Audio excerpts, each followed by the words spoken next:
401 nakita ng guro ni Zhou Dangji si Kang Guoming na sumisigaw sa sakit at agad siyang ngumuso. Kang Guoming, ngayon hindi ka na ang pinaka-talented sa hilang martial arts. Ang Lance na sinampal ka lang, siya ay isang late inner gate freshman, isang perverted freshman sa Martial Arts Academy.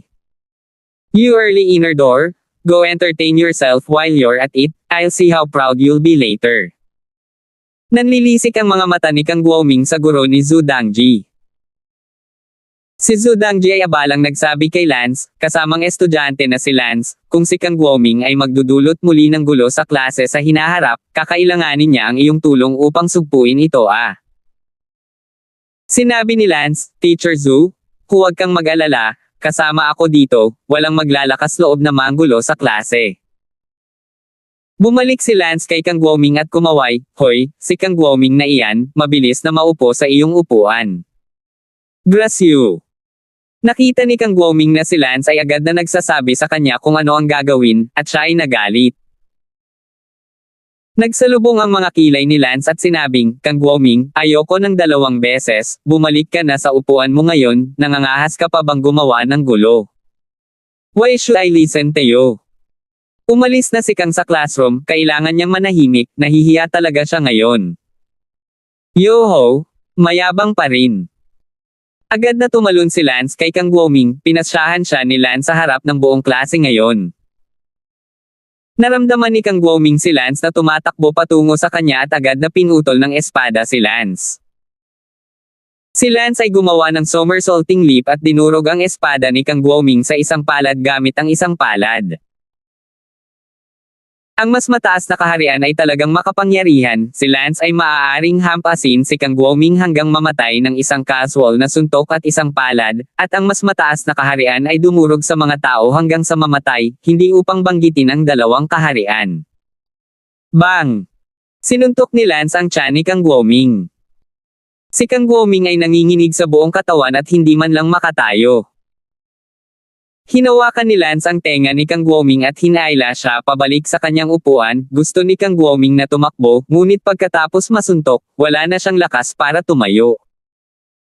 Ngumiti si Lance kay Teacher Zhou Dangji at sinabing, Teacher Zhou, nilinis ko na siya, siguradong magiging magaling siya sa klase araw-araw mula ngayon. Salamat, Lance. You're welcome, at sana ay alagaan ako ni Teacher at hayaan akong matuto patungkol sa healing arts. Tumango si Zhou Dangji, syempre, dahil tinalikuran mo ang Sword Art Department na may napakagandang kinabukasan at napunta sa ating Healing Department, tiyak na hindi ka namin pababayaan, at talagang sisikapin kung turuan ka. Tutulungan din kayo ng mga estudyante. Agad na sinabi ni Zhou Dangji kay Chloe, Chloe, ang ating healing department ay hindi pa nagkaroon ng ganoong katalinuhan na sumali sa amin, mahirap magkaroon ng isang napakatalino, hindi natin siya mapapaalis. Mula ngayon, responsibilidad mong tulungan siyang matuto ng healing arts. I will. Tumango si Chloe. Pagkatapos ay sinabi ni Zhou Dangji kay Lance, kasamang estudyante na si Lance, napakatalino ng healing arts ni Chloe at napakalakas din ng kanyang talento sa pagpapagaling, kaya aayusin ko na maupo ka sa kanya ngayon, at gagabayan kanya sa anumang bagay. Hindi mo na naiintindihan simula ngayon. Natigilan si Lance, at napagtanto ni Lance na tila nagkamali ang mga tao, iniisip na pumunta siya rito dahil lang sa ayaw niyang mag-aksaya ng kanyang oras sa Sword Department, nagkamali sa pag-iisip na wala siyang talento. Nagpapagaling at walang alam tungkol sa pagpapagaling, at narito lamang upang matuto ng kaunting pagpapagaling. Ngumiti si Chloe kay Lance at sinabing, huwag kang mag-alala, Lance, hindi ka pupunta sa aming departamento ng walang bayad.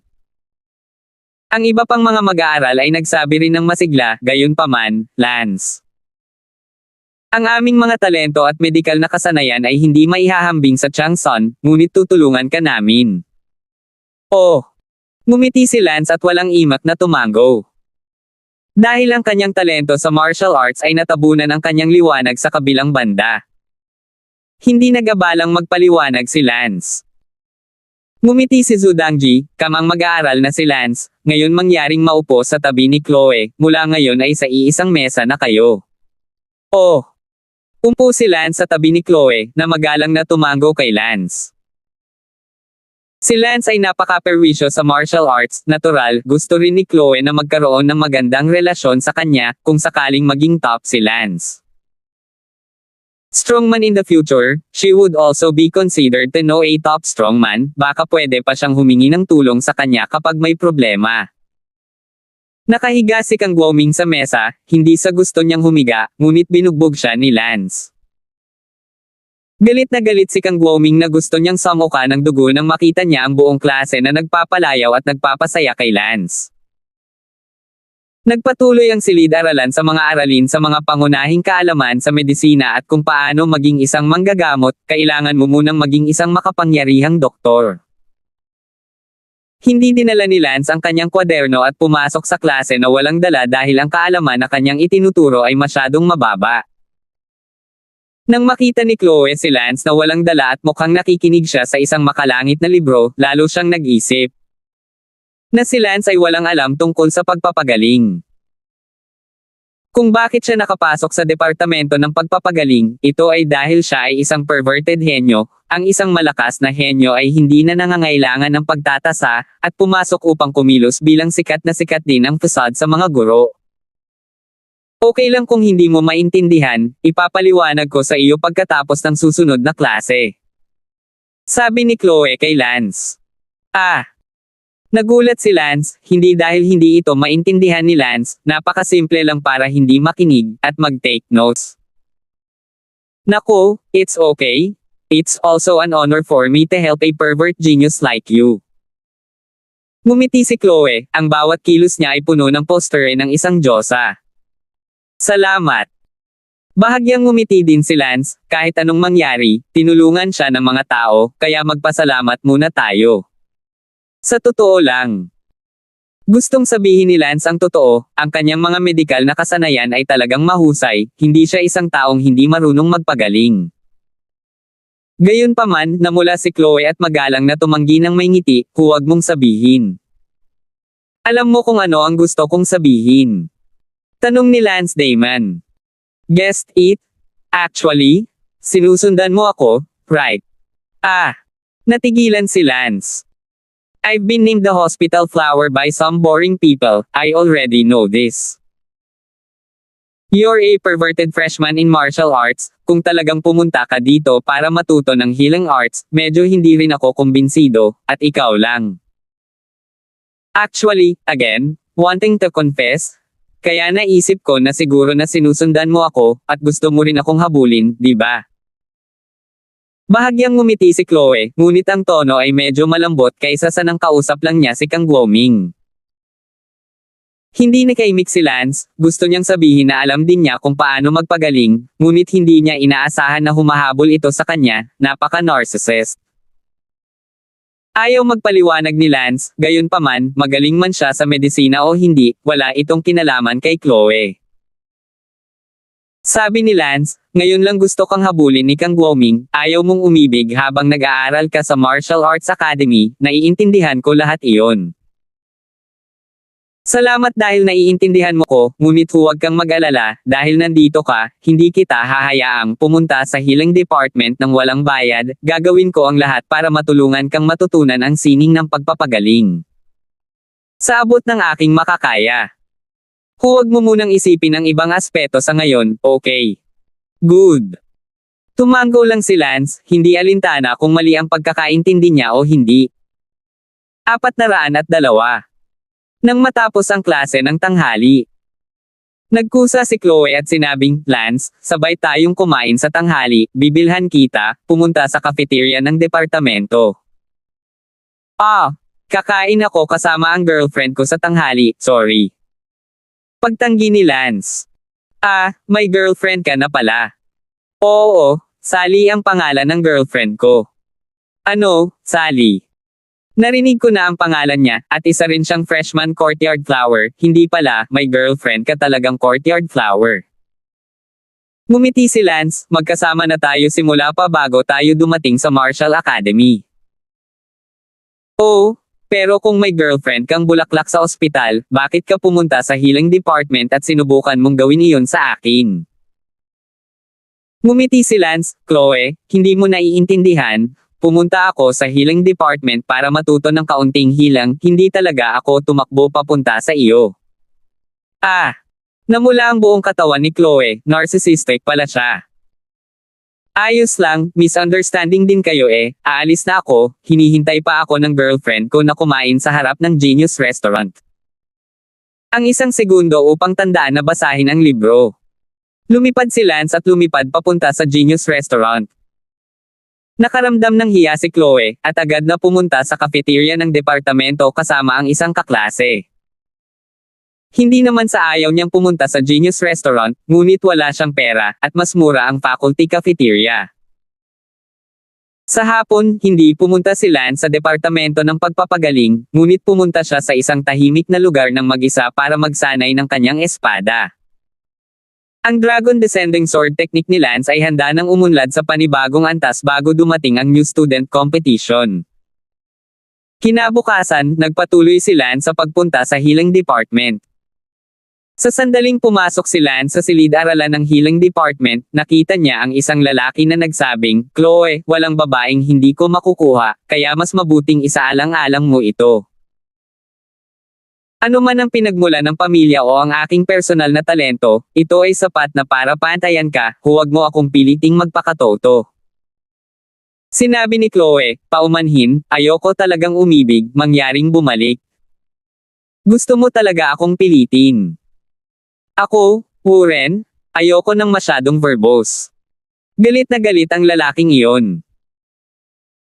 Si Lance ay medyo hindi nakaimik, ang bawat henyo sa Martial Academy ay napaka-proud at nangingibabaw, dahil sa kanilang mga bayang kinalakan at pamilya, lahat sila ay ipinagmamalaki ng langit, kaya naging dahilan ito upang ang lahat ay labis na ipinagmamalaki at pakiramdam na sila ay kahanga-hanga. Lumapit si Lance, tumingin sa lalaki at sinabing, "Para saan? Tinatamaan mo ba ang reyna ng klase ko? Tinanong mo ba ako?"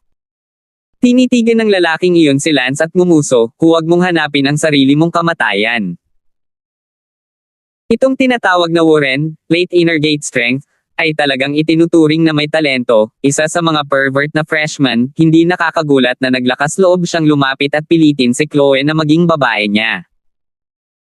"Hanggat nandito ako, walang makakahawak kay Chloe, ayaw niyang umibig sa Martial Academy, hindi mo ba narinig?" Nanlamig ang tingin ni Lance at sinabi, "Hahaha, paano kung ako? Warren, kailangan ko siyang gawing girlfriend." Si Chloe ay abala sa pagsasabing, "Kamang mag-aaral na si Warren, hindi mo mapipilit ang isang taong tulad nito." Ngumuso si Warren, "Ako? Si Warren? Ay isang makatwirang tao, kung talagang isang taong hindi ako karapat-dapat, hinding-hindi ko siya guguluhin. Gayunpaman, ako, si Warren, ay itinuturing kong sapat na karapat-dapat para maging karapat-dapat para sa iyo, kaya kailangan kitang makuha dahil, karapat-dapat ako sa iyo, kahit pilitin kita, hindi ito magiging unethical." Si Lance ay labis na hindi nasisiyahan sa teorya ni Warren, at walang sabi-sabi, sumipa siya. Bang! Lumipad si Warren sa bintana at lumabas. Ngumuso si Lance, anong uri ng bagay, sa pag-aakalang mayroon siyang talento at lakas, pinipilit niya ang iba, ang ganitong uri ng tao ay talagang may utang kang bugbugin.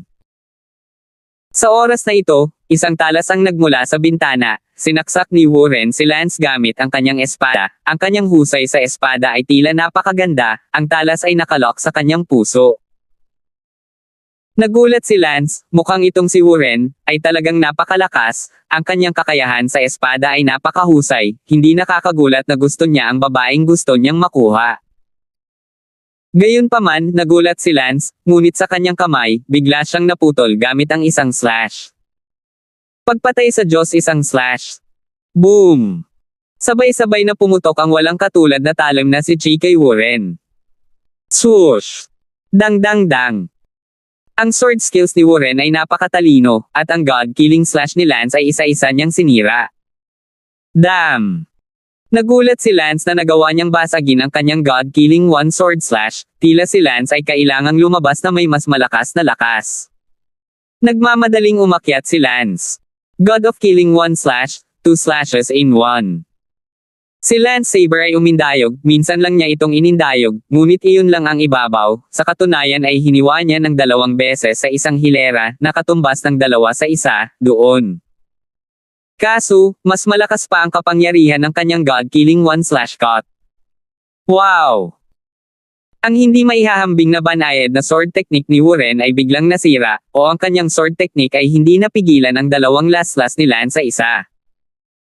Sabay-sabay na lumipad si Warren ng 12 metro, ang kanyang espada ay dumaikit sa lupa, sumasagwan at kinaladkad ito ng ilang metro bago niya pinatatag ang kanyang katawan. Mapatla ang mukha ni Warren habang nakatingin kay Lance. Gaano kalakas, hindi ko inaasahan na ang healing department ay magkakaroon ng ganoong kalakas na bagong estudyante. Ang isang slash ni Lance's killing god, nabasag niya ito sa unang slash, at nang pinagsama ang 2 slash, hindi na napigilan ni Warren. Mas mababa pa kung ang 3 kutsilyo ay magkaisa, ngunit sa kasalukuyan, hindi magawa ni Lance ang unang tindig ng killing god's 1 slash. Kinagat ni Warren ang kanyang mga ngipin at sinabing, "Sige, ibilang mo na makapangyarihan ka, hindi ko inaasahan na may mga ganoong eksperto sa departamento ng pagpapagaling." Pagkasabi noon, tumalikod si Warren. Ay! Path! Sa koridor ng silid-aralan, nagpalakpakan at naghiyawan ang lahat ng mga estudyante, habang labis na hinahangaan at iginagalang si Lance.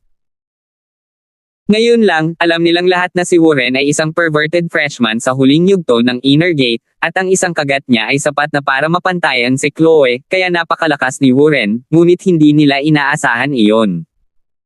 Talagang natalo siya ni Lance. Nagpapasalamat na sinabi ni Chloe, "Salamat, kung hindi dahil sa iyo ngayon, hindi ko talaga alam kung ano ang gagawin."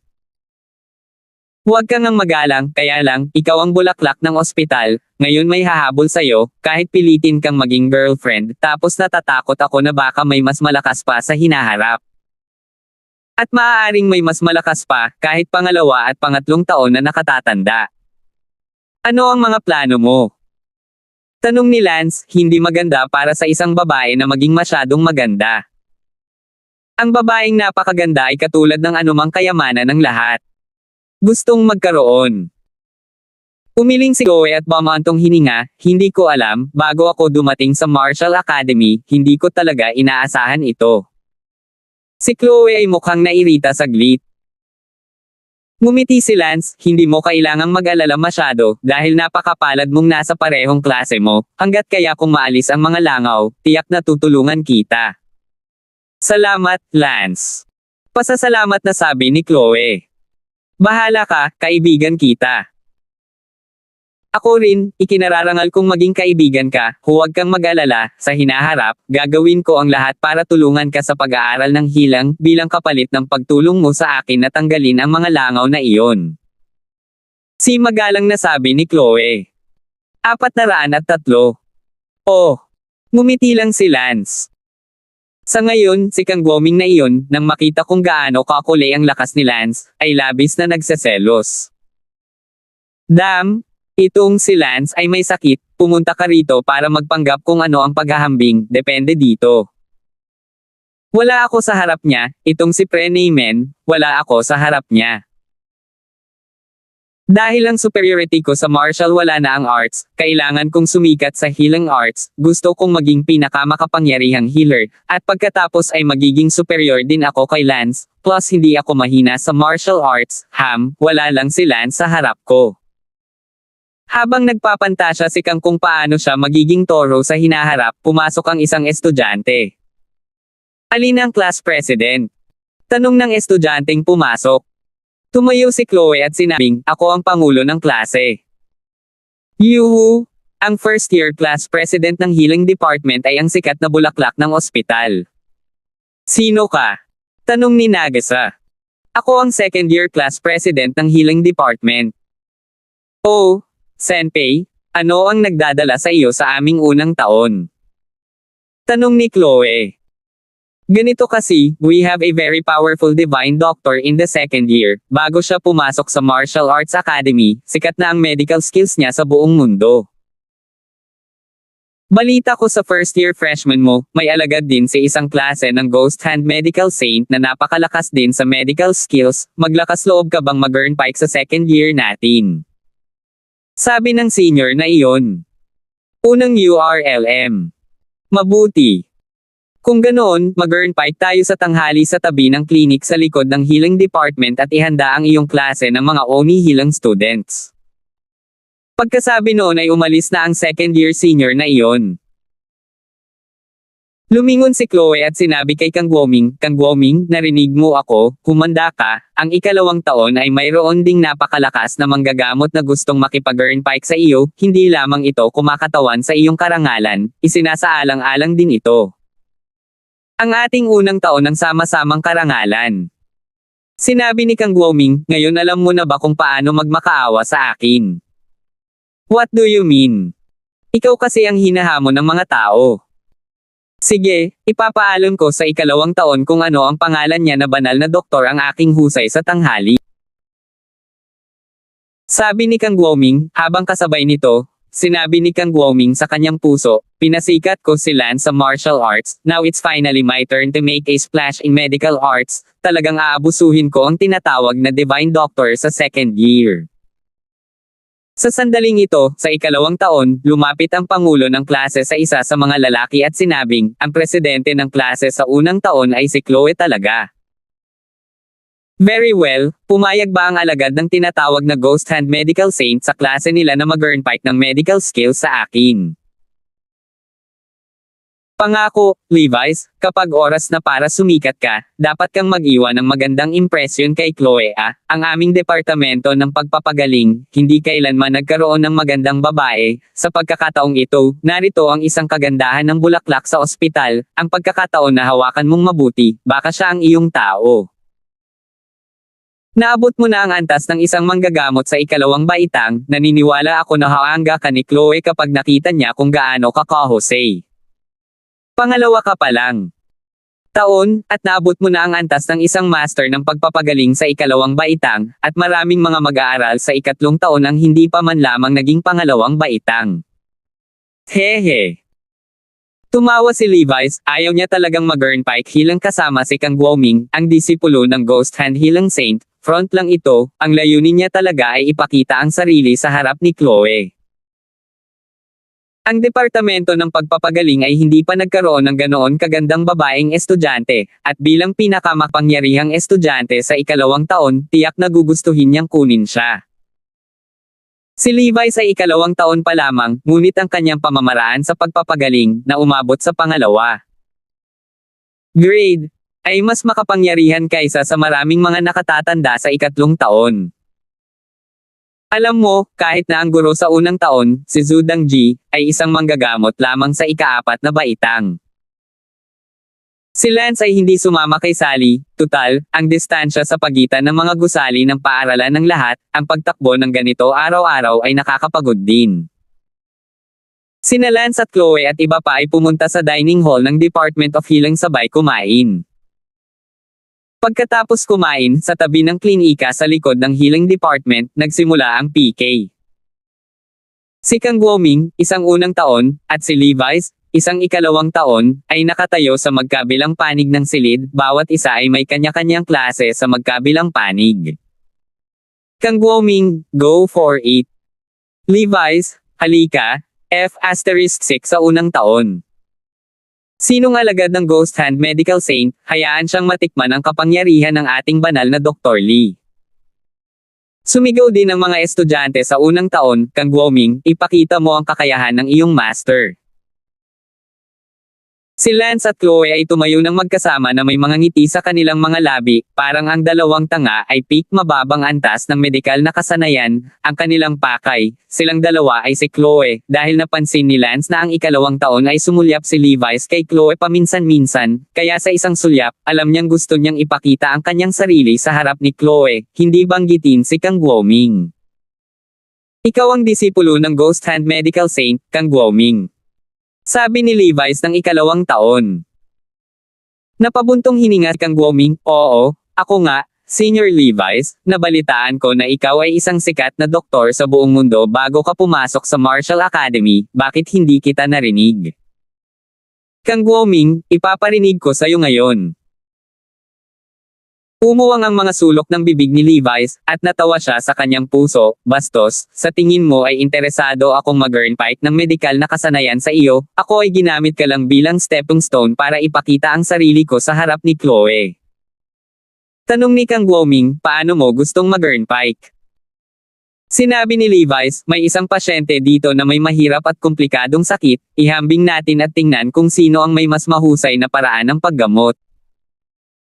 Napabuntong hininga si Kang Guoming, walang judge, paano kung mamatay ka na ayaw mong aminin na mas masahol pa ang paraan mo kaysa sa akin? Don't worry. Ang daming students dito. I'm sure medyo accomplished silang lahat sa medicine, by all means let everyone judge them, and if it doesn't work out, call the department head. Okay, halika na. Kaya, agad nilang na-diagnose ang pasyente at pagkatapos ay nagsulat ng isang reseta para sa paggamot ng bawat isa. Ang plano sa paggamot ni Kang Guoming ay uminom ng 3 araw na gamot, kasama ang acupuncture 1 beses sa 1 araw, at isang massage technique na magpapagaling sa pasyente sa loob ng halos 1 buwan. Ang plano sa paggamot ni Levi's ay kumuha lamang ng isang post ng gamot na magpapagaling sa kanya sa loob ng halos 10 araw. Ngumuso si Kang Guoming, hindi ako naniniwalang magagawa mo ito. Ipinakita ni Levi's ang plano ng paggamot kay Kang Guoming at ipinakita ito sa lahat. Pagkatapos basahin ito, nagbago ang mukha ni Kang Guoming. Kang Guoming, ano pa ang masasabi mo? Dapat mas alam mo kaysa sa sinumang natalo ka, ang iyong mga kasanayang medikal ay mas mababa sa akin, aminin ang pagkatalo. Walang sinabi si Kang Guoming, labis na nalungkot ang kanyang puso at sinabing, Levi's, ikaw ang nakahanap ng pasyente, kailangan mong maghanap ng pasyente na magaling ka, hindi ako kumbinsido. Kung hindi ka kumbinsido, maaari kang makahanap ng isang pasyente na magaling ka at lumapit. Okay, maghintay ka. Hindi nagtagal ay nagdala si Kang ng isang pasyente na may sakit na mahusay niyang gamutin.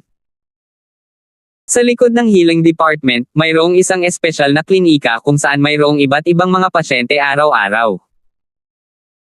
Dahil dito, muling natalo si Kang Guoming, at ang kanyang paraan ng paggamot, bagamat nagawa rin niya itong gamutin, ay mas mababa kaysa kay Levi's. 404. Sinabi ni Chloe, ang mga kasanayang medikal ni Senior Levi's, tulad ng inaasahan, ay karapat-dapat sa pangalan, kung hindi ako nagkakamali, dapat na ikaw ang batang banal na doktor na iyon, si Levi's na may titulong Sai Huatuo. Oo, ako talaga. Wow! Senior Levi's, hindi ko inaasahan na narito ka sa Martial Arts Academy, narinig ko na ang mga chismis tungkol sa iyo mula pa noong bata ako. Magalang na sabi ni Chloe. Haha, welcome ka, Chloe. Ikinararangal ko na narinig mo ako, nagpractice ako ng medisina kasama ang aking lolo mula noong bata ako, kahit na alam ko ang ilang mababaw na kasanayan sa medikal, ngunit ako ay hindi kasing Diyos gaya ng chismis ng lahat. Mahinhin na sabi ni Levi's. Si Kang Guoming na iyon, nalabis na nadismaya sa pagiging mahina sa kanyang mga kasanayan sa medisina, gayunpaman, ang mga tao ay talagang mas mahusay kaysa sa kanya, na nalampasan siya sa larangan ng paggamot sa poly at bato kung saan siya nagdadalubhasa. Si Kang Guoming ay may malalim na pakiramdam ng pagkabigo sa loob, ang martial talent ay hindi kasing husay ni Lance, at ngayon ay pinabagsak pa siya noong 2 taon na si Levi's sa medikal na sining. Sa sandaling ito, nakausap na ni Levi's si Chloe. Narinig na ni Chloe ang reputasyon ni Levi's noon, at lahat ay nag-aaral ng medisina, kaya lubos siyang sumasamba kay Levi's, ang banal na doktor. Natupad ang layunin ni Levi's, at labis siyang natuwa nang makita ang pagsamba ni Chloe sa kanya. Nagtanong si Chloe, Senior Levi's, dapat mayroon kang napakataas na talento sa pagpapagaling, mayroon ka bang anumang mga tagumpay sa pagpapagaling ngayon? Haha, oo nga. Nakita ni Levi's na ang kanyang punto ng pagpapanggap na isang manggagamot ay dumating na sa wakas, at sinabing hindi nahihiyang, sabihin ang totoo, isa na akong pangalawang baitang manggagamot ngayon. Wow! Nakakamangha! second year ka pa lang, nakarating ka na sa second grade healer, napakatalino mo. Nagulat si Chloe. Hehe, so. Ngumiti si Levi's hihihi. Hindi masyadong natuwa si Lance na makita ang mapagmataas na hitsura ni Levi's, isang second year student na nasa huling bahagi lamang ng outer gate, kung ano ang dapat ipagmalaki. Naramdaman ni Lance na kailangan din niyang ipakita ang kanyang sarili, hindi maaaring pabayaan ng limelight ang grupong ito ng mga tao na sa tingin niya ay karaniwan. Sandali lang. Biglang sumigaw si Lance. Napatingin ang lahat kay Lance. Nagtanong si Chloe, Lance, ano ang ginagawa mo? Tumingin si Levi's kay Lance, medyo nagalit, at pinutol ang kanyang pakikipag-chat kay Chloe. Ngumiti si Lance, natalo si Kang Guoming PK Medical, hindi lang ito tungkol sa kanyang karangalan, kundi pati na rin sa karangalan ng unang taon. Bilang isang mag-aaral sa unang taon, obligado akong itaguyod ang karangalan ng aking klase. Senior Levi's, halika, sumama ka na rin sa akin sa medical arts. Ikaw. Ano ka? Ngumuso si Levi's. Ang pangalan ko ay Lance, alam ko rin ang kaunting mga kasanayan sa medikal, at bago ako pumasok sa Martial Arts Academy, medyo sikat ako sa aking mga kasanayang medikal sa loob ng aking bayan, isang maliit na lungsod. Ang isang sikat sa loob ng lungsod ay may lakas din ng loob na pik sa akin, iniinsulto mo ba ako? Galit na galit si Levi's.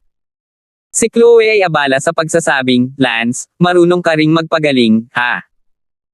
Oo naman, medyo. Mahinhin na sabi ni Lance. Sinabi ni Chloe, Lance, itigil muna. Sikat na sikat si Levi's, sumikat siya noong ako ay 13. Ngumiti si Lance, sikat na sikat si Levi's, pwede ba akong magtanong, malamig na sakit, mapapagaling niya ba ito? Ngumuso si Levi's, ang malamig na karamdaman ay isa sa nangungunang 10 sakit na walang lunas sa mundo ngayon, talagang may kakayahan kang gamutin ako. Ha. Kahit isang malamig na sakit ay hindi mo kayang gamutin, at mayroon kang lakas ng loob na tawagin ang iyong sarili na isang banal na doktor. Gusto ni Murphy.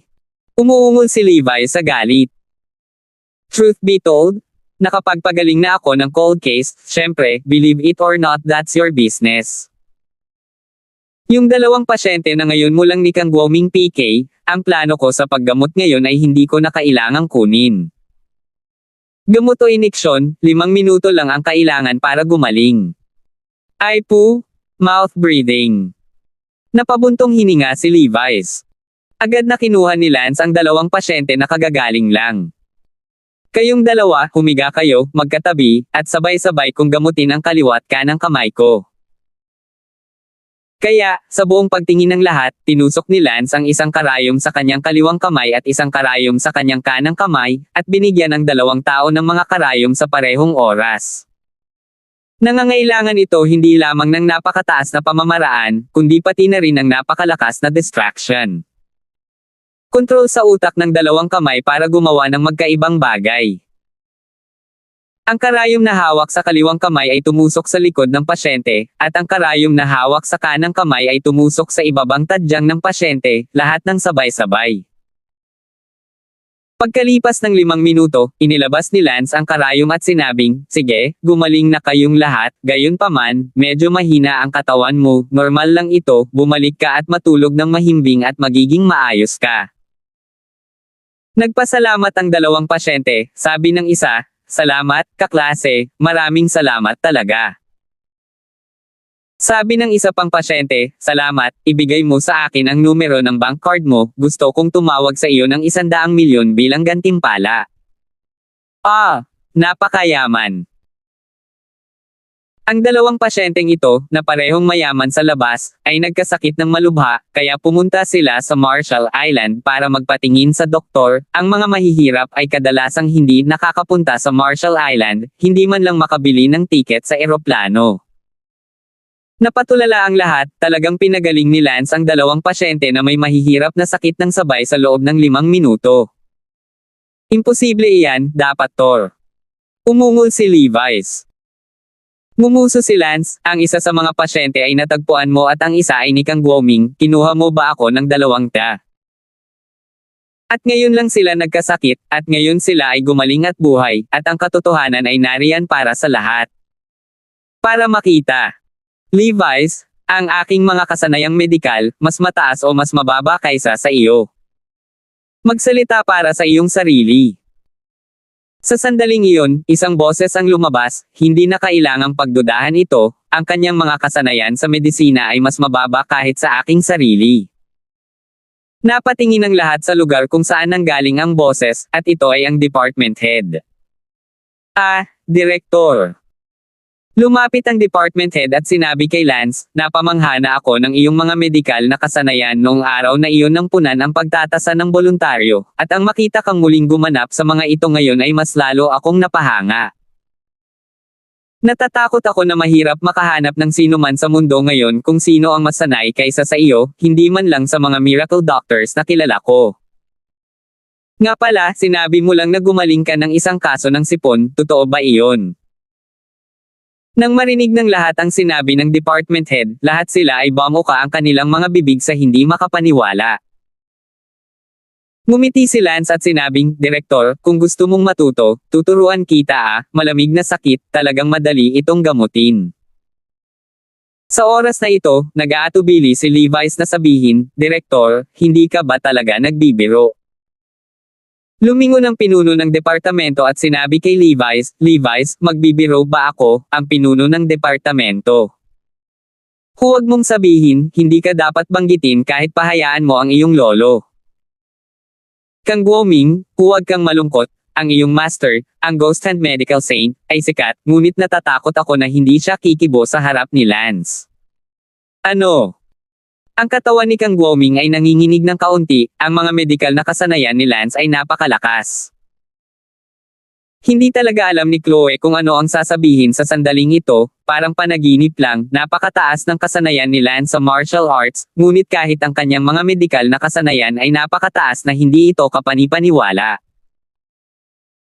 Salamat sa kanya noon, siya kahit na sinabi niya na tutulungan niya siya sa kanyang mga medikal na kasanayan, ngunit bilang isang resulta, ang mga kasanayan sa medikal mga tao ay napakataas na hindi sila isang ghost hand medical saint. Siya ang tunay na banal na doktor 405. Nang marinig ni Zhu Dangji ang tungkol sa mga kasanayang medikal ni Lance, maging ang pinuno ng departamento ay bumantong hininga sa kanyang sarili at abalang tumakbo. Direktor, ang mga medikal na kasanayan ni Lance, ganoon ba talaga sila ka Jose? Tanong ni Zhu Dangji. Zhu Dangji, bagamat isa kang guro, hindi ka talaga katapat ni Lance sa aspeto ng medikal na kasanayan, kaya maaari kang matuto mula kay Lance sa hinaharap kung ayos ka. Oh, mabuti. Tumingin si Zhu Dangji kay Lance. The head of the department said to all the first and second year viewers, maghiwa-hiwalay na ang lahat, may klase pa tayo sa hapon. Noon lamang naghiwa-hiwalay ang lahat, maliban, noong ikalawang taon ay tumingin si Levi's kay Zhu Dangji nang may paninibugho. Sa oras na ito, si Chloe ay lumapit kay Lance at nag-imbita, Lance, pumunta tayo sa cafeteria ng departamento para sabay na kumain, hindi ka nababalik para makasama muli ang iyong kasintahan, di ba? Ngumiti si Lance, hindi mahalaga, umalis na tayo. Naiinggit ang lahat kay Lance at Chloe na magkasamang naglalakad, lalo na kay Kang Guoming. Sinabi ni Kang Guoming sa loob-loob, Lance, paano kung magaling ka sa pagpapagaling, hindi ito nangangahulugan na ang iyong talento sa pagpapagaling ay kasing husay din. Ang maipagmamalaki ko, nasubukan na ang talento ko sa healing arts at umabot sa 8.0, ang una sa freshman class na ito. Sina Chloe at Lance ay kumakain ng magkasama sa cafeteria. Lance, napakahirap paniwalaan na napakagaling mong magpagaling. Sabi ni Chloe habang kumakain sila. Isang segundo upang tandaan na basahin ang libro. Oh, so lang. Mababaw na ngumiti si Lance. Hindi siya nagpapanggap na kapareha, hindi talaga ganoon ka-Jose ang kanyang mga medikal na kasanayan kumpara sa kanyang tiyuhin, kanyang asawa, at kanyang nakababatang kapatid na babae. Napaka-powerful ng medical skills mo at napakataas ng martial arts talent mo, isa kang tunay na double genius. Siguradong makapasok ka sa top 100 sa new student competition, naiinggit talaga ako. Haha, sana.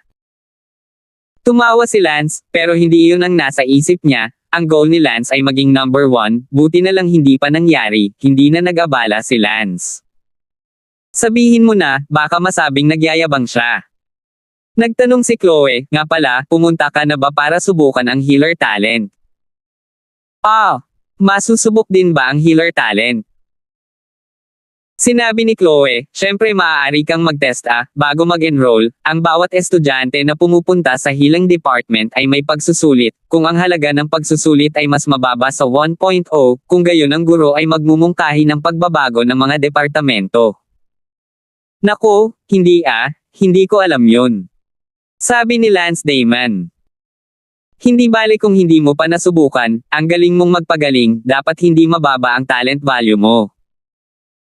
Walang mukha, maaari mo bang sabihin sa akin kung paano subukan ang halaga ng talento? Ano ang ibig sabihin ng 1.0? Tanong ni Lance. Nang marinig ni Chloe si Lance na tinawag siya, bumilis ang tibok ng kanyang puso at medyo natakot siyang tumangala kay Lance. Iniyuko ni Chloe faceless ang kanyang ulo at sinabing, ang talent value ay isang reaction data lang. Magkano ang kailangang maabot ng talent value bago ito maituring na mabuti? Tanong muli ni Lance, naboboard pa rin sa hapunan, at nagkukwentuhan habang kumakain. Generally speaking, the higher the value of the test, the higher the talent. For example, yung teacher namin na si Zudangji, nabalitaan ko nung nag-test siya dati, 4.0 na, tapos ngayon 4th grade healer na siya, di ba? Napangiti si Chloe, hindi niya sinabi kung gaano karaming mga halaga ang nasubukan niya, hindi ginamit ang kanyang sariling mga halaga bilang isang halimbawa, gamit ang mga halaga ng kanyang guro bilang isang halimbawa. Ngumiti si Lance kay Ellie at sinabing, walang mukha, sabihin mo sa akin, ano ang halaga ng iyong talento?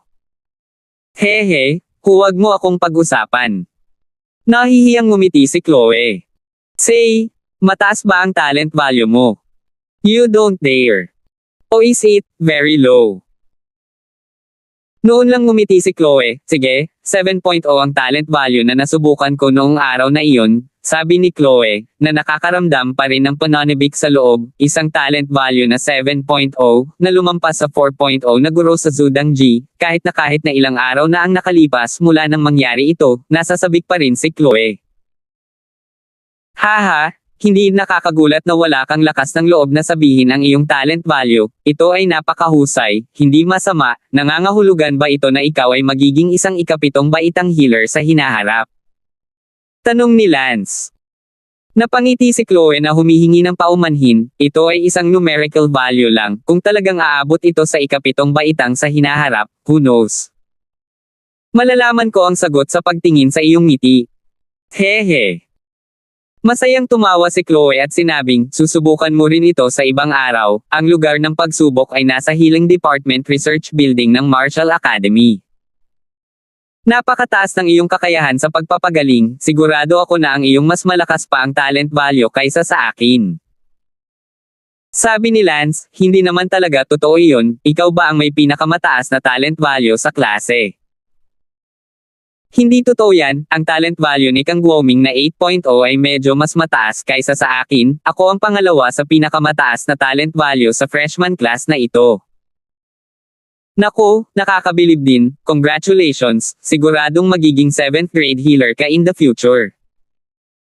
Ang department head natin, balita ko, 7th grade pa lang din, magiging kasing galing mo ang department head sa kinabukasan. Siya, hinaan mo ang boses mo.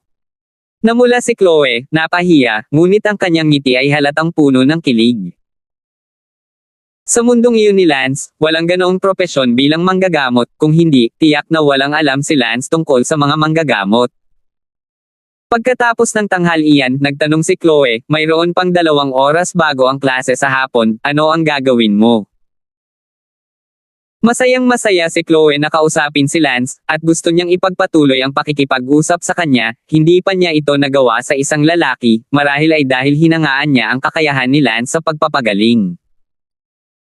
Sinabi ni Lance, tamad na akong bumalik sa dormitoryo, kaya't magsanay tayo ng ating mga espada, hindi natin makakalimutang magsanay ng ating mga espada kahit na pumunta tayo sa healing department.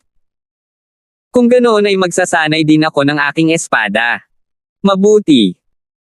Dumating silang dalawa sa isang liblib na lugar at nag-practice ng kanilang mga espada. Si Lance ay nag-practice ng kanyang Dragon Descending Sword Technique at si Chloe ay nagsanay ng kanyang Family Heirloom Sword Technique. Tiningnan ni Lance ang sword technique ni Chloe Wuyan at ngumiti, maganda ang sword technique, ngunit ang iyong pangunawa ay hindi kasing lakas ng nararapat. Nahiya si Chloe at sinabing, ang pamamaraan ng espada na ito ay ipinasa ng aking pamilya na Sword of Flowing Willow with the Wind, ngunit sa kasamaang palad, palagi kong hindi ito naisasagawa ng may matinding kapangyarihan. Sabi ni Lance, hayaan mo akong turuan ka. Nagtaka si Chloe kung mali ba ang narinig niya. Ito ang sword technique ng pamilya ko, alam mo rin ba? Nagulat na sabi ni Chloe. Ngumiti si Lance, hindi ko kaya, pero ngayon lang kita nakitang nagsasanay nito, kaya malamang alam ko na kung paano ito gawin, at naiintindihan ko ang hindi bababa sa 80% nito. Hindi pala. Nagulat si Chloe, masyadong mataas ang pangunawa ni Lance, nakikita siyang nagsasanay minsan at talagang alam niya kung paano ito gagawin, at tinuruan pa niya siya. Huwag kang kabahan, kapag sinabi kong gagawin ko, yung dalawang tindig mo lang na practice, yung iba mong paninindigan, hindi ko pa nakikita at natural na hindi alam. My family sword style, ngayon ko lang natutunan ang unang dalawang style. 406. Tama, nakita ko na ang unang dalawang estilo mo, tuturuan kita kung paano mag-practice. Agad na ginawa ni Lance ang sword technique, at sigurado, ang kapangyarihan na ipinakita ni Lance ay literal na 10 beses na mas malakas kaysa kay Chloe. Wow! Hindi naman, ganito ba kalakas ang handed down sword technique ng pamilya ko? Hindi makapaniwalang sabi ni Chloe. Nako, hindi naman masama itong sword technique na ipinasa ng pamilya mo, sinasabi mo lang na hindi sapat ang comprehension mo para intindihin ang essence nito.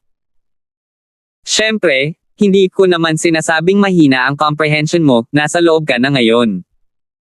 Sa gitna ng labas ng gate, parang girlfriend ko. Halika, tuturuan kita. Ma'am. Si Chloe ay abala sa pagtango ng kanyang ulo ng masayang-masaya, kaya lang, nakaramdam siya ng kakaiba sa loob, medyo hindi maipaliwanag na haplos. Ginabayan ni Lance si Chloe sa pamamagitan ng kamay, at sa katunayan, pagkatapos ng patnubay ni Lance, ang mga kasanayan sa espada ni Chloe ay bumuti ng ilang beses. Salamat, Lance. Pasasalamat na sabi ni Chloe. Walang anuman. Sa hapon, umalis si Lance pagkatapos ng maikling aralin, at hindi siya pinigilan ng guro dahil talagang hindi na kailangang makinig sa mga kasanayang medikal ni Lance. Walang saysay ang pagsasanay ng mga espada sa lahat ng oras, kaya bakit hindi mo subukan ang numerical na halaga ng aking talento bilang isang manggagamot? Sa palagay ko kahit si Kang Guoming ay may 8.0, kaya walang dahilan para ako ay bumaba sa 8.0. Kaya naman, si Lance, na naiinip, ay dumiretso sa Healing Department Research Building. Para saan? Tanong ng isang lalaki sa research building. Hello, gusto kong subukan ang aking talento bilang isang manggagamot. Hindi ka ba naparito para subukan ito noong una kang nag-enroll? Hindi ako nagpasya na sumali sa departamento ng pagpapagaling hanggang mamaya. Sumunod ka sa akin. Sinundan ni Lance ang girong iyon sa basement ng research building. Sabi ng girong iyon, itong estudyante, ano ang pangalan mo? Ang pangalan ko ay Lance. Lance, bago ang pagsusulit, dapat kong linawin sa iyo na ang halaga ng pagsusulit ay talagang kumakatawan sa iyong mga tagumpay sa hinaharap sa pagpapagaling, ngunit hindi ito ganap na 100%. Kung ang pagsusulit ay nakakuha ng mataas na marka, mangyaring huwag, be proud, and don't mock others. If you get a low score, don't be frustrated, and more so, cheer up. Hindi ako magsisinungaling sa iyo, kaibigan ko, kapag sumubok siya. Noon, 2.0 lang ang value, pero ngayon, 8th grade healer na siya. Oo. Sabi ng lalaking nakarating sa basement. Sa silong, sa pinakaharap, ay may isang malamig na kama na bato na may lantang bangkay, at sa tabi ng bangkay ay maraming makukulay na bote at banga. Ang guro ng pagsusulit ay nagsabi, iyan ay hindi isang tuyong bangkay, ito ay isang espesyal na bagay lamang na ginawa ng isang tuyong bangkay, na ginamit upang subukan ang talento ng pagpapagaling. Umakyat ka doon, gamitin ang mga makukulay na bote at garapon, kunin ang likido na iniisip mo. Kailangan mo, sipsipin ito gamit ang iyong panloob na puwersa at ipasok ito sa katawan ng tuyong bangkay. Ang talent ay, at ang aking panig ay automatikong magkukumpere sa halaga ng iyong talento. Nang walang sabi-sabi, naglakad si Lance. Unang kinuha ni Lance ang palso ng tuyong bangkay, may palso pa nga, talagang nagulat si Lance, ngunit ang pag-iisip na ito ay isang espesyal na bagay na ginawa ng isang tuyong bangkay. Ito ay isang kaginhawaan. Sa paghusga mula sa palso, ang tuyong bangkay ay malubhang nasugatan sa loob, na nasugatan ang counterflow ng mga meridian, maaaring gamitin ni Lance ang kanyang mga medikal na kasanayan upang pagalingin ang tuyong bangkay kung gusto niya. Medyo nalilito si Lance sa testing teacher, kaya lang niyang pagalingin ang tuyong bangkay, kaya ano ang dapat niyang subukan sa kanya? Ano ang problema, Lance Damon? Tanong ng guro sa pagsubok. Teacher, hindi ko maintindihan, ano ang ipinagagawa nito sa akin? Ano ang silbi ng pagtatanong sa akin na guluhin ang mga tuyong katawan? Oh, don't tell me wala ka talagang talent, Lance Damon. I can't believe I don't know what to do. Sabi ng testing teacher na may disappointment. Og. Natigilan si Lance. Muling sinabi ng guro sa pagsubok kay Lance, Lance, mataas ang mga kasanayang medikal, ngunit marami ring mga tao na walang talento ng manggagamot, hindi nakakagulat, dapat kang bumalik, at kapag bumalik ka, inirerekomenda na makipag-usap. Sa department head mo at lumipat sa ibang department, wala ka talagang talent. Umiling si Lance, hindi iyon ang tanong na gusto kong itanong sa iyo. Ang gusto kong itanong ay, ano ang gusto mong gawin ko sa isang tuyong bangkay? Kalokohan, syempre pagalingin mo ang tuyong bangkay, pagalingin mo sa paraang gusto mo, ang bote at garapon ng likidong iyon ay gamot lahat, kung hanggang saan mo ito gagaling ay depende sa iyong talento. Halimbawa, sa iyong freshman class, isang estudyante. Pinangalanan Kang Guoming, pinagaling niya ang balat ng tuyong bangkay na may kaunting moisture, kaya nakakuha si Kang Guoming ng talent value na 8.0, na siyang pinakamataas na talento sa iyong freshman class. Sinabi ni Lance, Guro, pagalingin ko lang ang tuyong bangkay na ito, kailangan pa ba ng dagdag na milya at hayaan akong subukang pagalingin ito? Hindi na kailangang subukan mapapagaling ko ito kaagad. Kung tutusin mula sa palso, ang tuyong bangkay ay inatake ng chi ng talam, na naging sanhi ng pag-agos ng paatras ng palso ng mga meridian, kaya hindi ito makapagsagawa ng martial arts, at namatay ito bilang resulta. Nanginginig ang buong testing teacher at hindi makapaniwalang tumingin kay Lance. Lance, you. Paano mo malalaman na inatake siya ng blade chi? Nagdudulot ng pag-agos pabalik ang palso.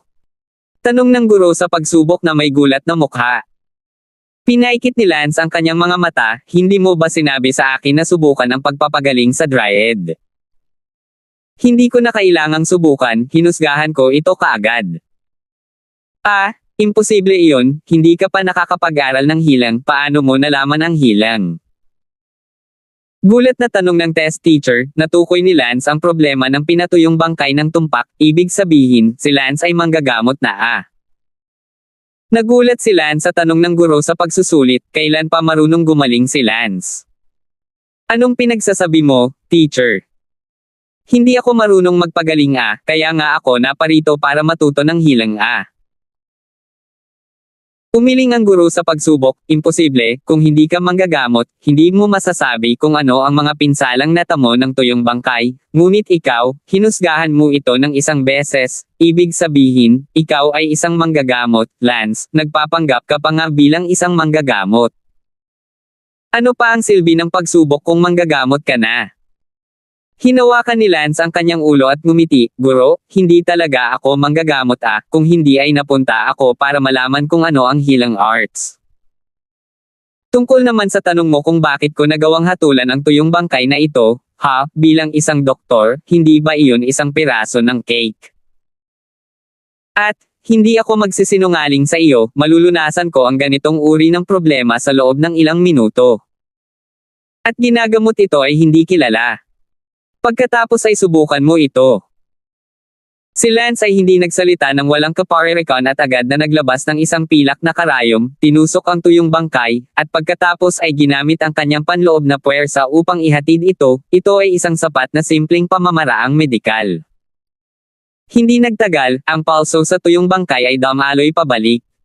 At itinuwid ni Lance. 407. Hindi makapaniwalang sinabi ng guro sa pagsubok, "O Diyos ko! Ano ang problema, guro?" Tanong ni Lance. Sinabi ng guro sa pagsubok, "Lance, hindi mo na kailangang pumunta sa departamento ng pagpapagaling upang matuto ng pagpapagaling. Ikaw Nanay Kaisa, napakahusay mo na sa pagpapagaling, narito ka pa rin upang matuto ng husto." Pinunasan ni Lance ang kanyang malamig na pawis at tumawa, "Guro, tinatawanan mo ako, narito ako para subukan kung may talent ako, at itinataboy mo ako at hindi mo ako hinayaang matuto. Sige, sabihin mo sa akin, ano ang talent value ko sa pagpapagaling?" Tumingin ang guro sa pagsubok kay Lance na may malahalimaw na tingin at sinabing, "Lance, ang ginawa mo lang ay isang healing technique, at isa na itong advanced. Anong talent value ang kailangan mo kapag masyado ka ng advanced? Ang talent value ay para sa mga hindi pa kaya." Si Lance ay abala sa pagtatanong, "Sigurado ka ba?" "Crap, napakatalino mo sa pagpapagaling," sabi ng guro sa pagsubok. "Oh shit, ang kapatid mo." Hindi napigilan ni Lance na sumambulat, pumasok sa taas at umalis, alam na niya kung paano magpagaling.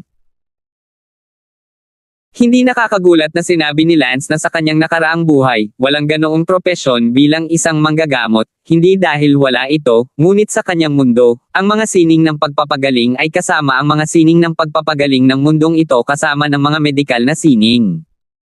Hahaha. Hindi napigilan ni Lance na matawa, nakakatuwa, hindi nakakagulat na ang mga tao sa mundong ito ay may mababang kakayahan sa pagpapagaling. Bumantong hininga ang guro sa pagsubok, pagkukulang ng paghahambing, pinagaling mo ng direkta ang tuyong bangkay, ito ay isang advanced na pamamaraan ng pagpapagaling. Sa tingin ko ikaw ay hindi bababa sa ikapitong baitang manggagamot, ikaw ay hindi bababa sa ikapitong baitang manggagamot. What? I'm A7 healers. Hindi ba iyon maglalagay sa akin sa parehong antas ng department head? Hindi, pakiramdam ko ay dapat kang maging mas mahusay kaysa sa upuan ng departamento, sabi ng guro sa pagsubok. Tumawa si Lance, pakiramdam na walang imek, biglang mas malakas kaysa sa pinuno ng departamento. Nagtanong ang guro sa pagsubok, "Lance, hindi mo talaga alam na ikaw mismo ay isang manggagamot?" Hindi ko talaga maintindihan. Kung gayon, tatanungin kita, may alam ka ba tungkol sa mga lihim na lukab ng mga organo ng tao? Halimbawa, mayroong libu-libong mga punto ng acupuncture sa utak ng tao. Gayon din, ang puso ng tao ay may 2 hanggang 300 mga punto ng acupuncture. Ikaw ba ay nauunawaan mo ang kaalamang ito? Ang lahat ng kaalamang ito ay isang sapilitang paksa para sa unang baitang, isang napakahirap na kaalamang makabisado. Si Lance ay bumuhos ng malamig na pawis, natutunan na niya ang mga ito mula pa noong bata pa siya sa kanyang guro, bawat lihim na bahagi ng katawan ng tao, alam na ni Lance ang mga ito tulad ng likod ng kanyang kamay, maaari niyang mabutas ng tama ang mga ito gamit ang kanyang mga mata. Sarado. Sensei, yung mga secret acupuncture points na binanggit mo, simula bata pa lang ako natuto na ako, parang healer talaga ako, pero hindi ko alam sa sarili ko, akala ko kasi healing arts yung sa akin. Hindi, may napakalaking pagkakaiba sa pagitan ng healing at healing. Ang healing ay nagsasangkot lamang ng daang o higit pang mga acupuncture point na lumulutang sa ibabaw, habang ang healing, kahit na ang acupuncture point ng mga organo sa katawan ay kailangang malaman at mailapat ng may kakayahang umangkop. Okay, I get it. Bumantong hininga si Lance at ngumiti. Sinabi ng guro sa pagsubok, Lance, dahil napakalakas ng iyong pamamaraan sa pagpapagaling, dapat ka ring pumunta at magpasuri para sa isang status ng manggagamot, dapat kang mas mataas sa pinuno ng departamento, dapat kang pumunta at subukan para sa isang katayuan ng manggagamot. Ako curious ako kung ilang grades ka ng healer. Saan kukuha ng pagsusulit? Tanong ni Lance. I'll take you to the exam tomorrow, may special assessment place sa Martial Arts Academy, at mas authoritative ang certificate na binigay ng Martial Arts Academy. Mabuti, pagkatapos ay babalik muna ako. Lumabas si Lance.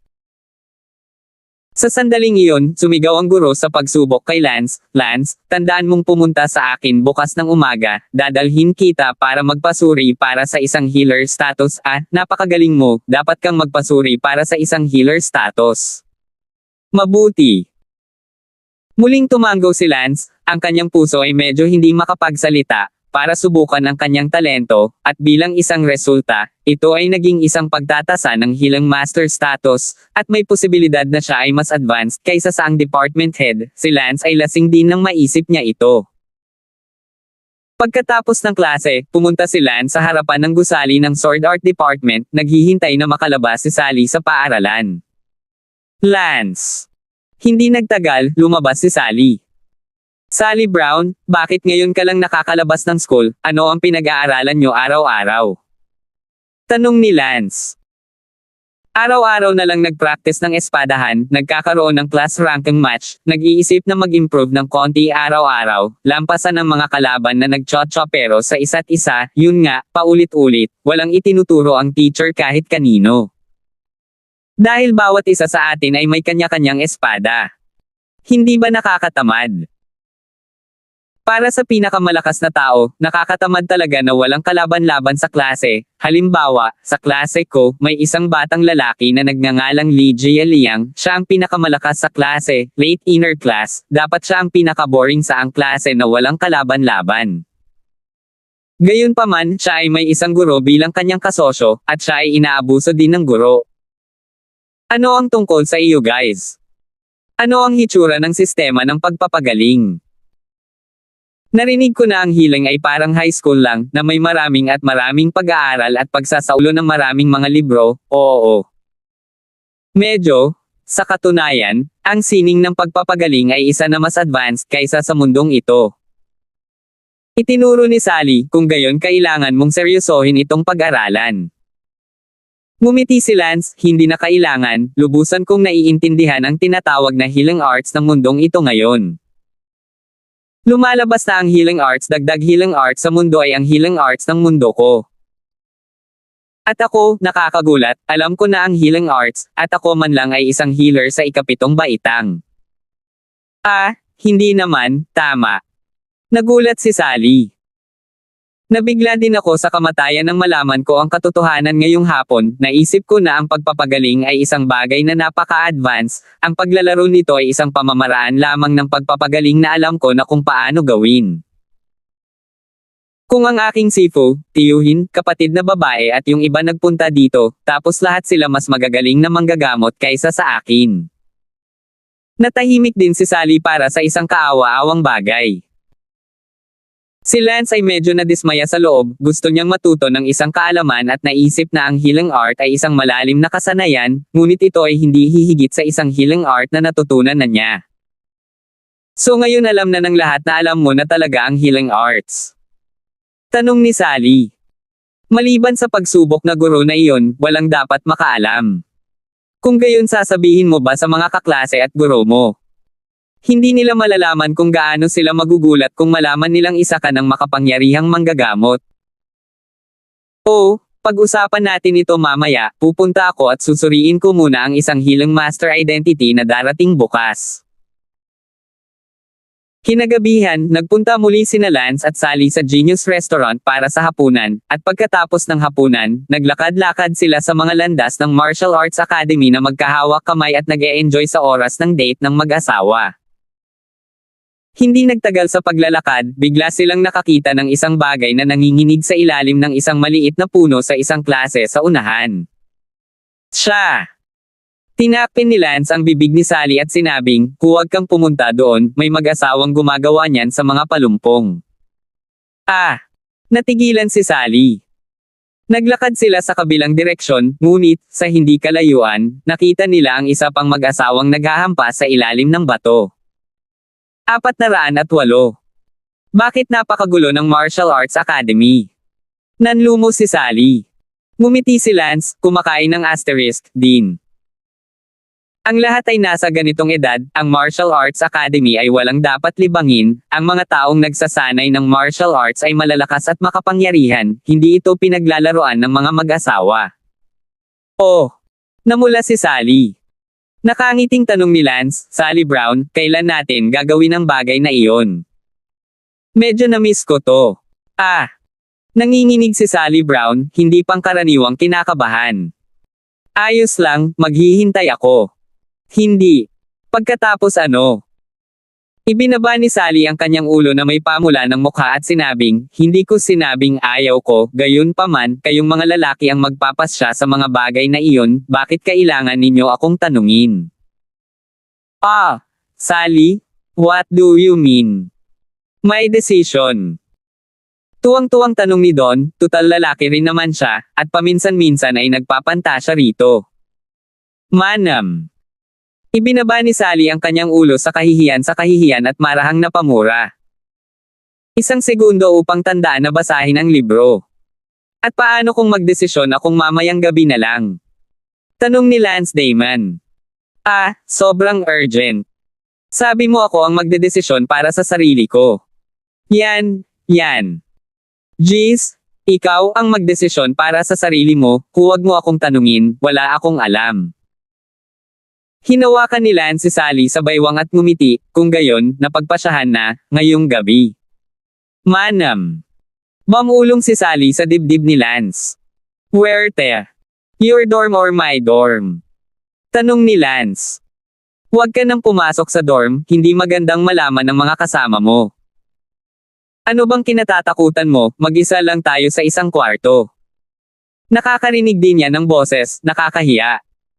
Tapos pumunta ka sa hotel, maraming hotel sa Martial Arts Academy. Yay! Lumipad si Lance kasama si Sally sa kanyang mga bisig at nagtungo sa pinakamalapit na hotel sa courtyard. Hello, kailangan ko ng kwarto. Sabi ni Lance. Hello, magkano ang halaga nito? Magkano ba ang medium-sized na kwarto? 500 Martial coin sa isang gabi. Piece of cake. Madaling natapos si Lance sa pagbabayad at dinala ang susi sa kanyang silid, habang nakayuko si Sally, na para bang natatakot siyang makita ang sinuman. Pagpasok niya sa silid, sinabi ni Sally, maliligo muna ako. Nagmamadaling pumasok si Sally sa banyo ng hotel. Gayunpaman, si Sally ay hindi lumabas ng shower sa loob ng mahabang panahon, marahil dahil siya ay nahihiya na lumabas. Bilisan mo. Hintayang lumamig ang cauliflower, dahil nakapagdesisyon ka na, huwag kang matakot. I'm inexperienced anyway, so let's just explore together. Ilang minuto lang ay lumabas si Sally sa kanyang bathrobe, at agad siyang niyakap ni Lance at tinungo ang kama. Dahan daw ang hinubad ni Lance ang mga damit ni Sally, kitang-kita ang kahangahangang katawan ni Sally, bagamat si Lance ay walang karanasan, sa likas na katangian. Silang dalawa ay nangangapa at sa wakas ay nakumpleto ang isang malaking pagbabago sa kanilang buhay, at silang dalawa ay nagtalik. Makalipas ang halos kalahating oras, matapos ang kahangahangang pangyayaring iyon, nagyakapan ang dalawa, magkadikit ang kanilang balat sa isa't isa. Walang pakialam na ngumiti si Lance, sa wakas, nagbago na ako bilang isang lalaki, at hindi ka na isang batang babae. I'm completely yours now, don't fail me. Nakapout na sabi ni Sally. Siyempre hindi, asawa kita ngayon, at magkakaroon tayo ng kumpol ng mga unggoy. Sino ang gustong magkaroon ng anak sa iyo? Nahihiyang sabi ni Sally Brown. Hahaha. Si Lance, sa una niyang panlasa, ay dobleng maganda ang kalooban, at sa isang pitik, muli niyang diniin si Sally. Ito ay isang gabi na may ilang mga ulap ng bagyo, at hindi pa ito sumikat hanggang sa sumikat ang araw. Mabubuntis ba ako? Tanong ni Sally Brown, napakaraming beses kahapon na nag-aalala siyang mabuntis, ngunit hindi ito ang tamang oras para sa kanila at bata pa sila. Sinabi ni Lance, hindi, napatay ko na iyon gamit ang aking panloob na puwersa, alam mo, walang saysay na magbuntis ngayon. Ma'am. Gumon si Sally, si Lance ay isang doktor, kaya tiyak na hindi siya dapat mag-alala. Pagkatapos mag-check out sa silid, sinabi ni Sally, hindi ako pupunta sa sword department ngayon, babalik ako sa dormitoryo. Bakit? Nang titigan siya ni Sally, hindi siya umimik. Naunawaan ni Lance nang makita niya ang kakaibang paraan ng paglalakad ni Sally. Ibabalik kita, pagkatapos ay pupunta ako sa healing department. Mabuti. Matapos ibalik si Sally sa dormitoryo, naalala ni Lance na may appointment siya ngayon para i-assess ang kanyang status bilang healing master, kaya nagmadaling pumunta si Lance sa healing department research building.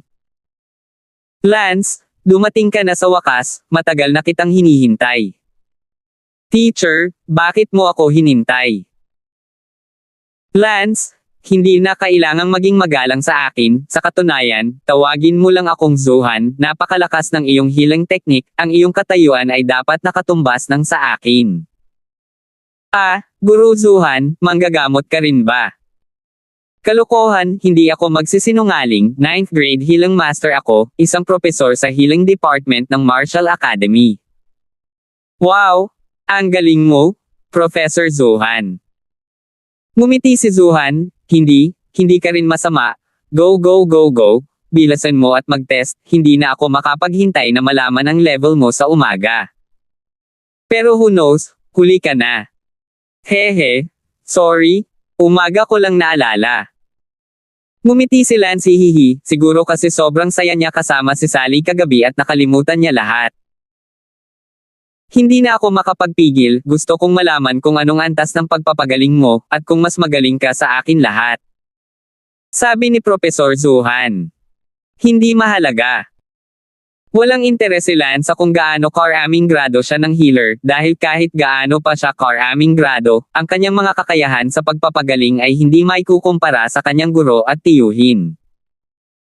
Gayunpaman, si Lance ay sabik na kinaladkad ni Professor Zuhan sa pagtatasa, at sinundan ni Lance si Professor Zuhan habang siya ay lumilipad sa isang tiyak na direksyon. Doon sa harap dyan tinatasa ang healing grade, Lance, pakiramdam ko ang iyong healing technique, kahit man lang ay umabot sa ika-8 grado, hindi ka panipaniwala, napakabata mo, ngunit ang iyong healing technique ay napakalakas. Sa pamamagitan ng iyong healing arts, welcome ka kahit saang pamilya ka pumunta. Talaga, pero mas gusto kong tawagan itong medical technique, hindi healing technique. Ang ganitong uri ng mababang uri ng Chinese at Western na gamot ay tinatawag na healing. Ang uri natin, tinatawag na healing, ay mas mataas ang grade. Bakit gusto mo itong tawaging healing? Napatingin si Professor Zuhan kay Lance nang may pagtataka. Tumawa lang si Lance, sa kanyang mundo, kung saan mayroong anumang pagkakaiba sa pagitan ng medical at healing arts, na parehong tinatawag na medical na sining. Professor Zuhan, ano ang iyong negosyo dito ngayon? Posible kayang ang iyong healing technique ay umabot na sa 10 item. Tanong ng isang malakas na lalaki, ang lakas ng malakas na lalaking ito ay umabot na sa Hautian realm. Tinalo si Heaven, paano ako nakalusot sa 10 pieces ng ganoon kadali, pumunta ako dito ngayon para dalhin ang estudyanteng ito para i-assess ang status ng isang healing master. Pagdating para i-assess ang status ng healer sa murang edad, boy, very promising, hinayaan mo talaga si Professor Zuhan na dalhin ka para mag-assess, pumasok. Akala ng malakas na Hautian na iyon na nandito si Lance para i-assess ang first grade healing master status, kaya bahagyang na-appreciate niya ito at hindi na nagsalita pa. 409.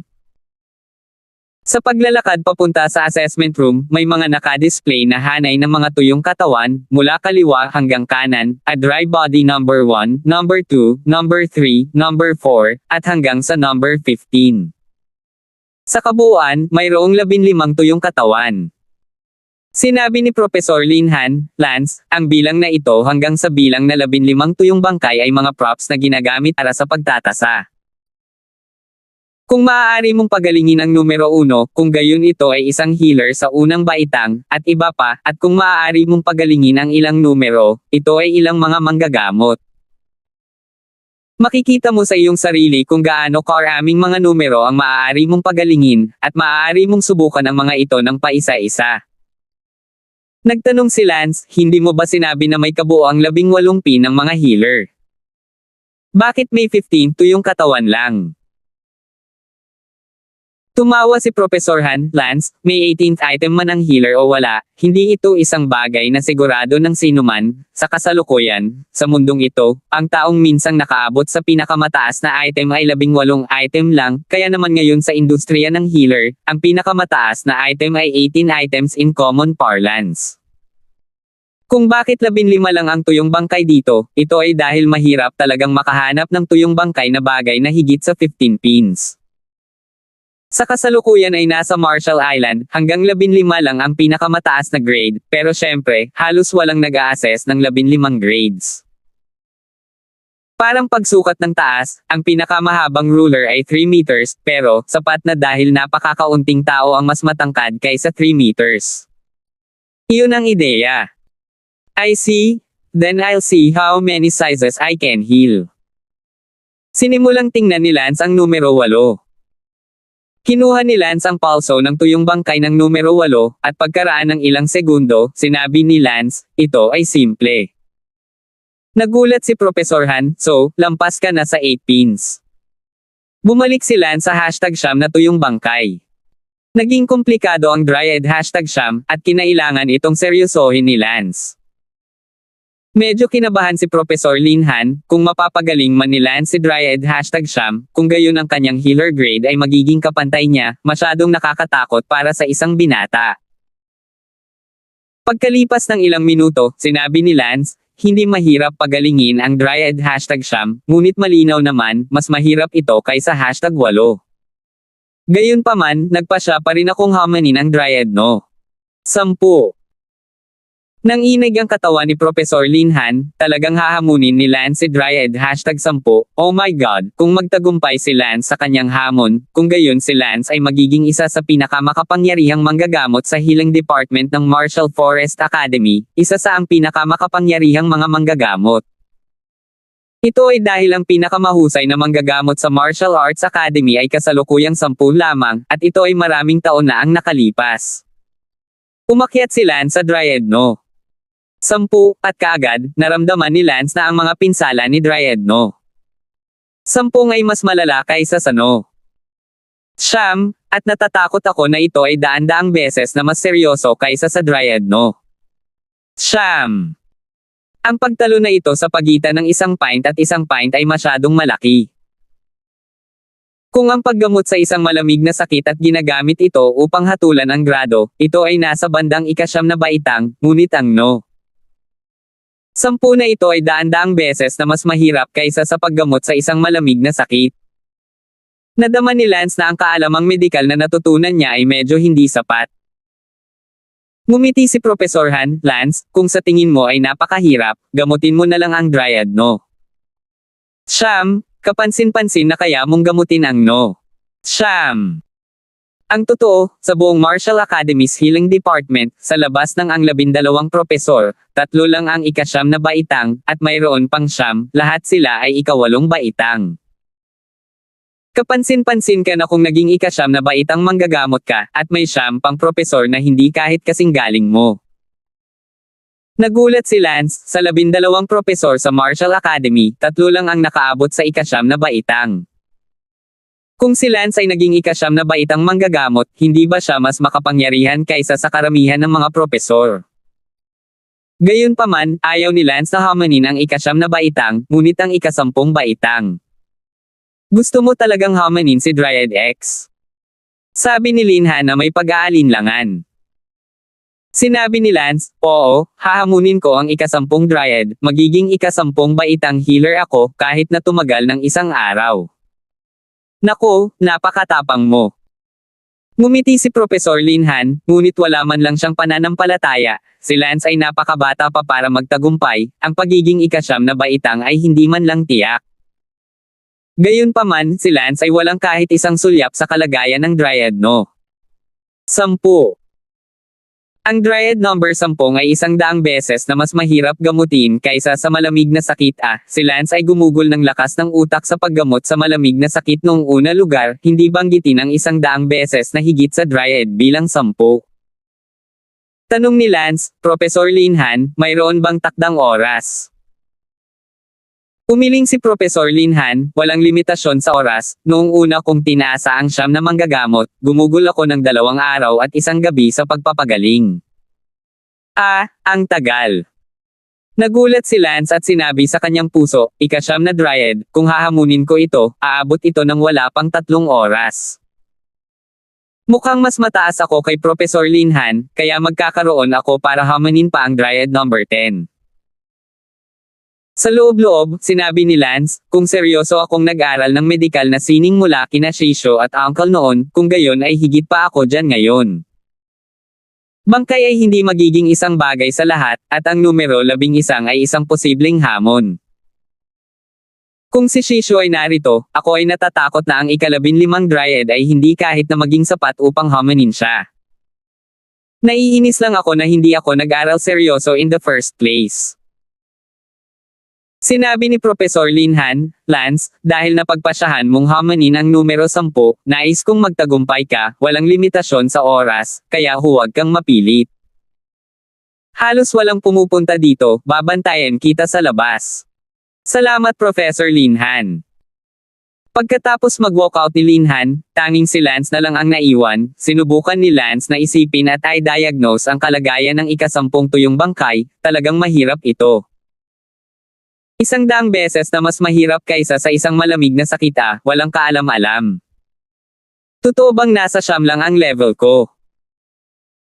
Hindi ako papayag.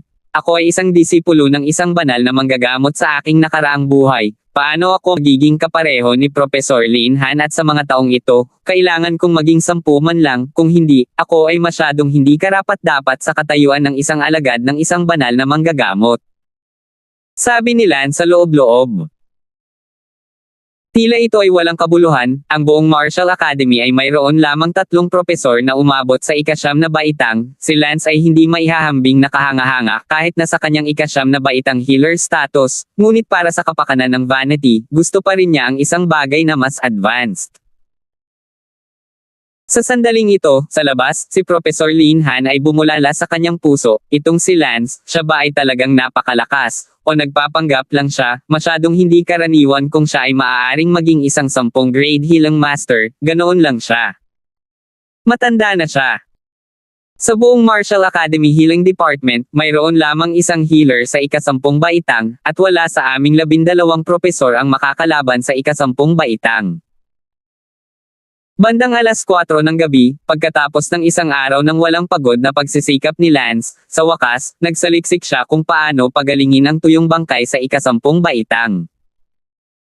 Oo, ang emperador ay hindi nabigo, sa wakas ay alam ko na kung paano gamutin ang Dryad no. 10.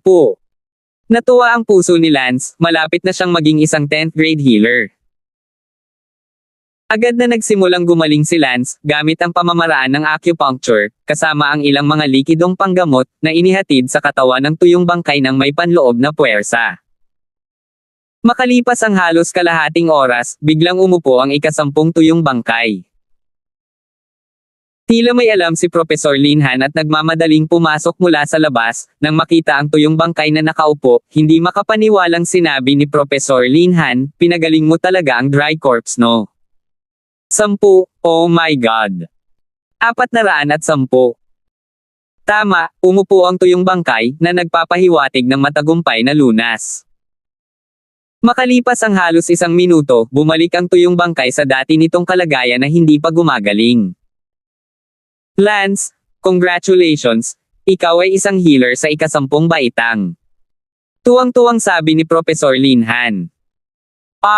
Professor Linhan? Ikaw ba ang namamahala sa pagtatasa?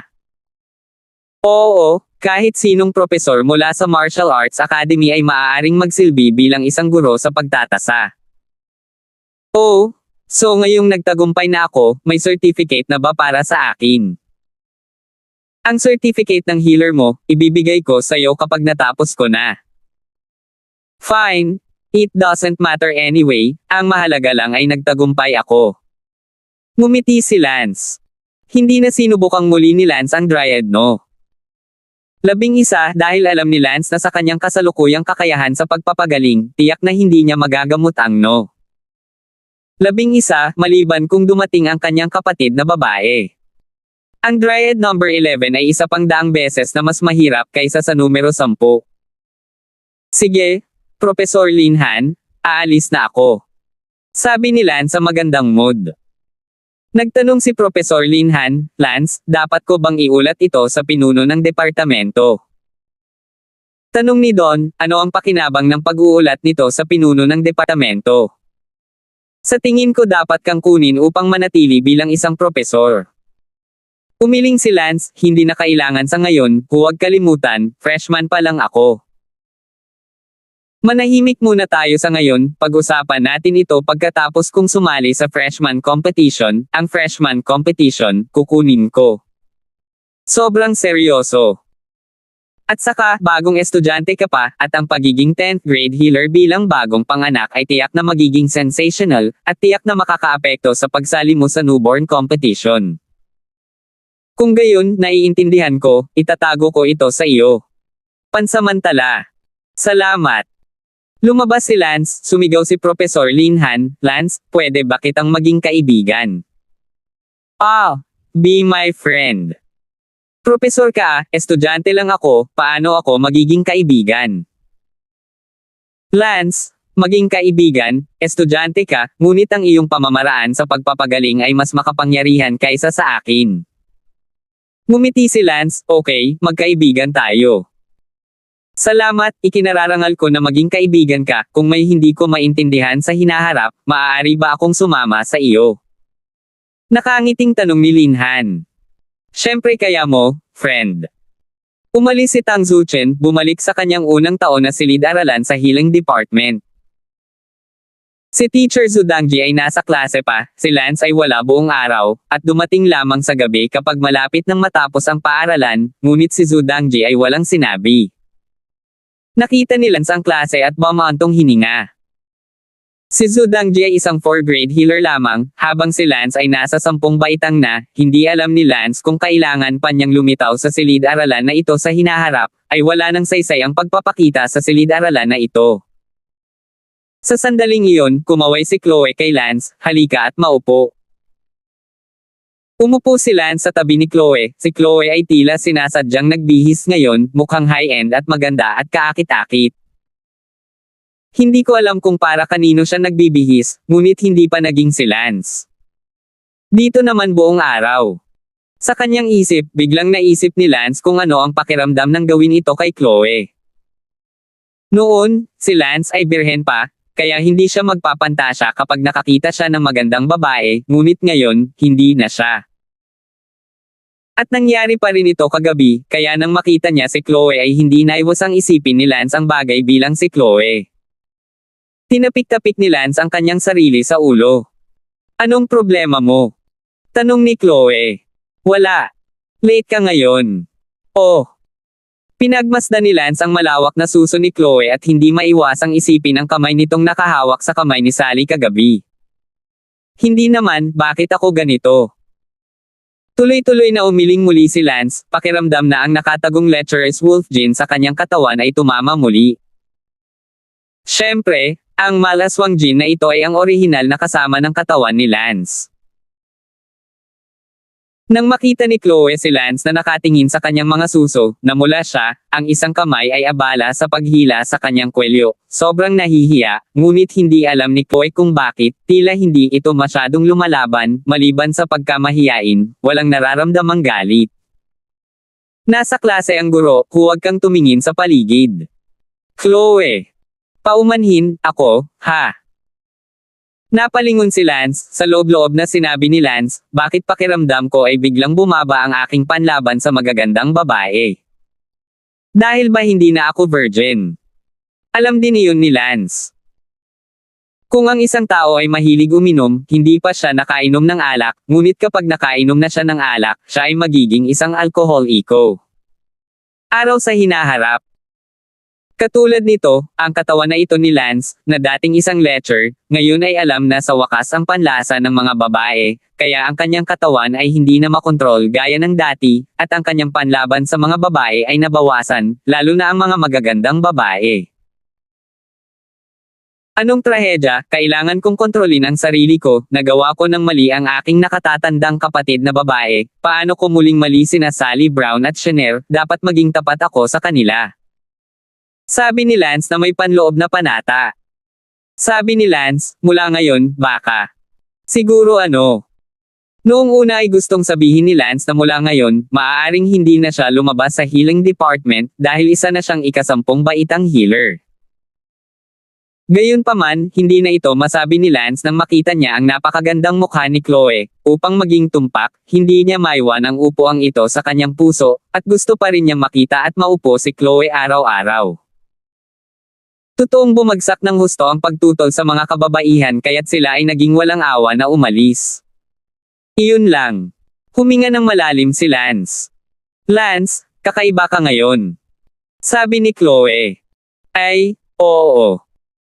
Bahagyang ngumiti si Lance at hindi sinasadyang sinipat muli ang magagandang binti ni Chloe, hindi mapigil ang mag-isip, siguro kung ang mga binti ni Chloe ay kasing lambot at makinis ng kay Sally. Bakit ba ang ligaw kong iniisip, kailangan kong pigilan ang sarili ko Tumakbo si Lance palabas ng silid-aralan at sinampal ang sarili ng 2 beses, hindi matanggap ni Lance na naging pervert siya nakakaunti ang pagtutol sa babae, ito ay ganap na naiiba mula sa kanyang nakaraang buhay na hangin at magagaan na ulap. Ngunit sa pervert gene sa kanyang katawan, palaging may mga reaksyon na hindi dapat naroroon, at kapag ito ay tumama, gusto niya ito kapag nakakita siya ng isang maganda. Babae. Anong pervert, ang dating Lance? Bakit siya napaka-pervert? Hindi nakakagulat na siya ay natiwalag sa pamilya. Mabangis na nagmura si Lance sa loob. Medyo kumalma si Lance sa labas bago bumalik muli sa silid-aralan, at malapit nang matapos ang paaralan sa gabi. Sabay tayong mamasyal. Sabi ni Chloe. Mabuti. Magkasabay na naglakad ang dalawa. Anong problema mo? Tanong ni Chloe. Hindi. Ngumiti si Lance, ngayong nakabawi na siya sa kanyang katinoan at kontrolado na ang lost gene, hindi na niya inisip iyon. Actually, I have a fiancé. Walang mukha na sabi ni Chloe. Natigilan si Lance. Si Chloe mismo ay hindi alam kung bakit niya ito sinasabi kay Lance. Forget what they doing, keep on doing.